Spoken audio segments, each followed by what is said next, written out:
My favorite sentence to say when it comes to faith is that I don't understand how secular people exist. I really don't. I really don't understand how they do it.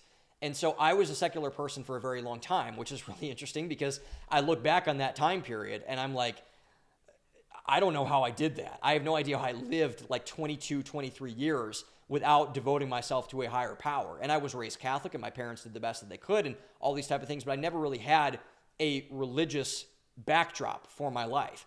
And I could never see myself going back. Like I think if someone, and I think this is honestly, and maybe I'm just talking a big game about myself here, but I think if someone came up to me at a point of a gun and said, hey, you either give up being a Christian or I'm going to shoot you, I think I'd probably take someone shooting me, to be honest, because it's just, or I definitely would. I'm going to say I definitely would take someone shooting me. I don't think I could live without my faith, which makes every attack on religion, on religious rights, on religious liberty, religious freedom, so unbelievably appalling. Because when you take that value system and you cut it out at the knees and you say to someone, you cannot practice your religion that you want to practice, that is an evil thing to do to somebody, an evil thing to do inside of a culture, which is why these theocratic nations who kind of say, you have to convert to this or we're going to kill you, this, that, whatever, those are evil, evil people running that evil regime. And I'm saying evil deliberately. It is an evil thing to do.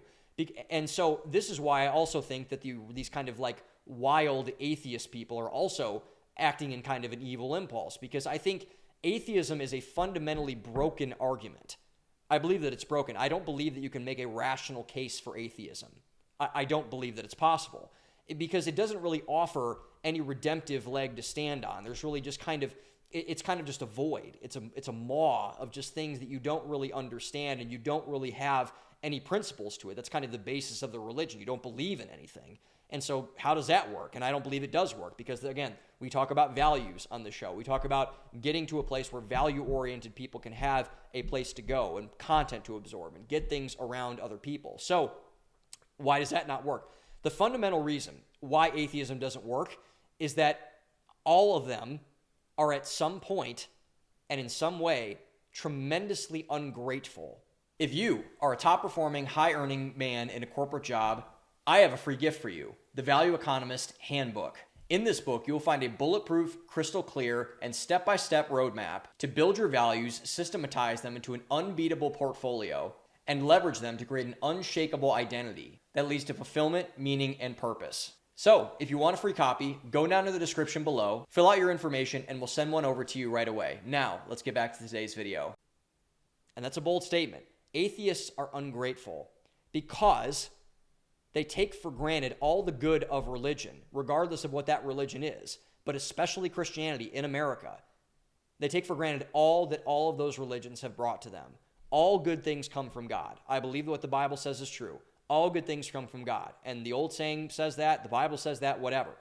And everything that is divorced from a higher meaning and power is inherently destructive, especially ideologies, especially movements, especially people that take all of these issues and say that we're just going to, have, our way with this thing and our ideas are going to be enough and we don't really need an eternal significance. We don't really need a higher morality, a higher power to dictate all of these things from people.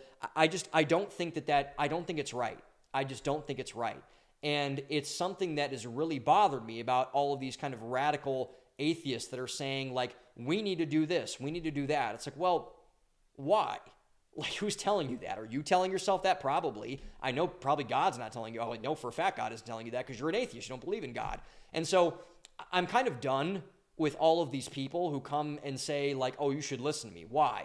Because I'm like a smart person and I know better than, these rubes that kind of cling to their sacred texts and do these religious practices and things like that. It's like, dude, like, I just don't even take those people seriously anymore. It's a childish argument. It's inherently a childish argument because that leads to a sense of destruction. Because if you don't have a guiding principle, if you do not have eternal principles, eternal values guiding your compass, you will then act like a 2-year-old. By definition, you will act like a child. And I think the irony about this and why I think it's just unbelievably frustrating for me to see all of these people kind of occupy space in the public square is they love the fruit, but they hate the tree.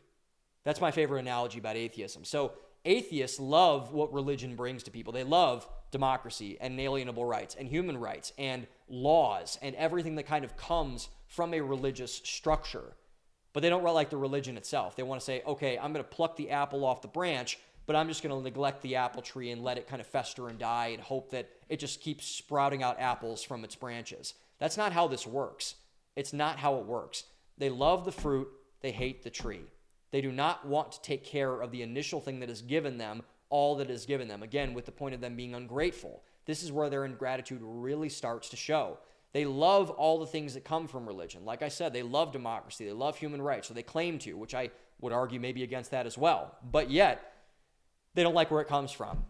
They don't like at the end of the day that Jesus says you have to lay all things down and follow him. They're like, well, I don't want to do that. I'll take all the moral teachings, quote unquote, whatever that means, again, because they don't believe in a higher morality. I'll take the moral teachings. I'll take this analogy that I like. I'll tattoo this verse on my arm, whatever. But, I'm not going to go to church. I'm not going to be with the religious people, the quote-unquote Christian people, whatever, the churchy people. I'm not going to, give 10% of my income to my local church. I could use that money for other things. God doesn't need my money. Why is church asking me for my money, et cetera, et cetera? It's an argument when you spin it around and around and around and around. It just doesn't make any sense on a fundamental level. Like it's a very easy equation to figure out. But yet these people, they just keep these atheistic conservatives, especially these atheist liberals, atheists in general, like they at least have kind of an excuse for it. But the atheistic conservatives, man, they just keep spewing this nonsense over and over and over again and just shitting on the one thing that brings any of their ideas merit, which is religion. And they just dump on it constantly over and over and over again. And the thing that gets them about all of this is that they're running away from the one thing that everyone needs to do in order to get better and improve, particularly if you're a value-driven person, which is the truth. The truth. They do not want to acknowledge the truth of the ideas, which is to acknowledge that there is a higher power. There is someone that has power over them. There is someone that is up wherever they believe up is and commanding the universe in some way, shape, or form.